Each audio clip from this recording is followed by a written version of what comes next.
আসসালামু আলাইকুম। আশা করি সবাই ভালো আছেন। আজকে আমরা বন্ধুরা সবাই মিলে পিকনিক করব। আজকে রান্না হবে রোস্ট আর পোলাও।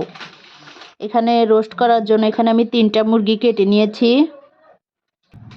এখন আমি মশলাগুলো দিয়ে দেব। এখানে আমি নিয়েছি পেঁয়াজ বাটা, কাঁচামরিচ বাটা, রসুন বাটা, আদা বাটা, কিশমিশ বাটা, কাজু বাদাম বাটা, জয়ত্রী জয়ফল বাটা আর মহরি বাটা। সবগুলো মশলা আমি মাংসের ভিতর দিয়ে দেব। এখন আমি দিয়ে দেব পেঁয়াজ কুচি,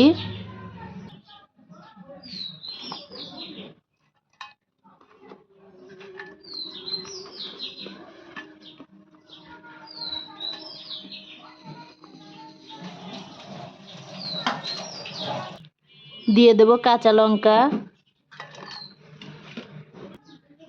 2 চামচ দিয়ে দেব ধনিয়া গুঁড়ো,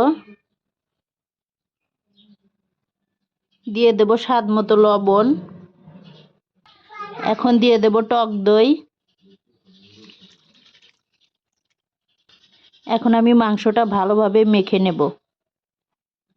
মাংসটা মাখানো হয়ে গেছে। এখন আমি এটা ঢাকনা দিয়ে ঢেকে 2 ঘন্টা রেস্টে রেখে দেব।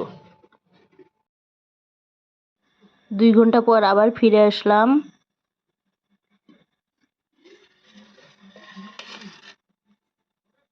এখন আমি মাংসগুলো একটা একটা করে ভেজে নেব।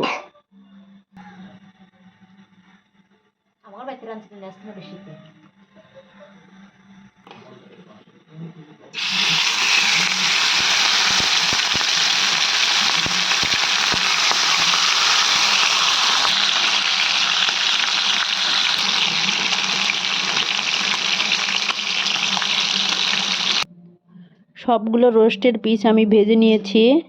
এখন আমি ভেজে নেব ডিম। ডিমগুলো আমি হালকা করে ভেজে নেব।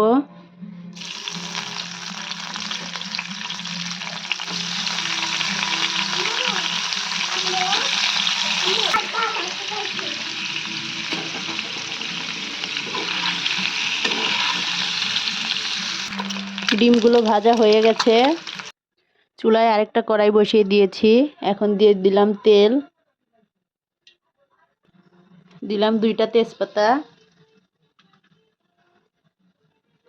সাদা এলাচ, কালো এলাচ আর দারচিনি। এখন আমি মাখানো মশলাগুলো দিয়ে দেব।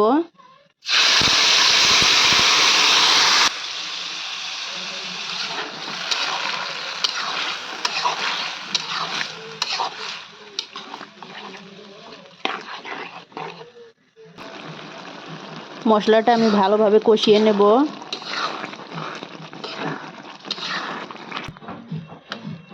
মশলাটা আমি 15 মিনিট কষিয়ে নিয়েছি। দেখতেই পাচ্ছেন কালারটা কিন্তু একদম চেঞ্জ হয়ে গেছে। এখন আমি রোস্টের পিসগুলো দিয়ে দেব।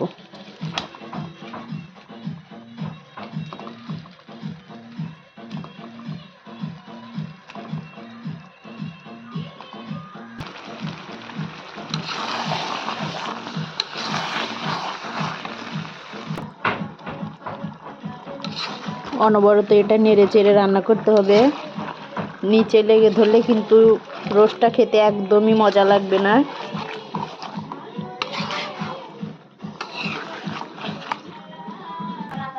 এখন আমি দিয়ে দিলাম 1 চামচ চিনি। চিনিটা আপনারা অবশ্যই দেবেন। চিনি দেওয়ার কারণে রোস্টের স্বাদটা অনেকটা বেড়ে যাবে। মাংসটা আমি 10 মিনিট কষিয়ে নিয়েছি। এখন দিয়ে দেব দুধ।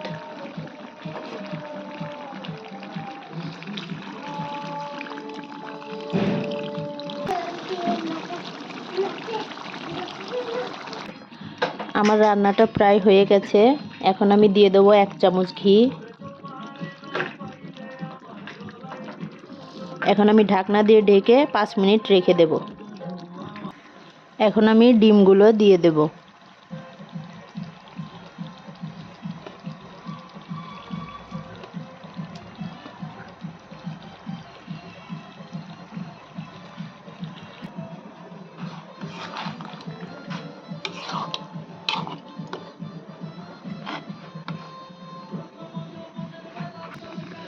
আমার রান্নাটা একদম শেষ হয়ে গেছে।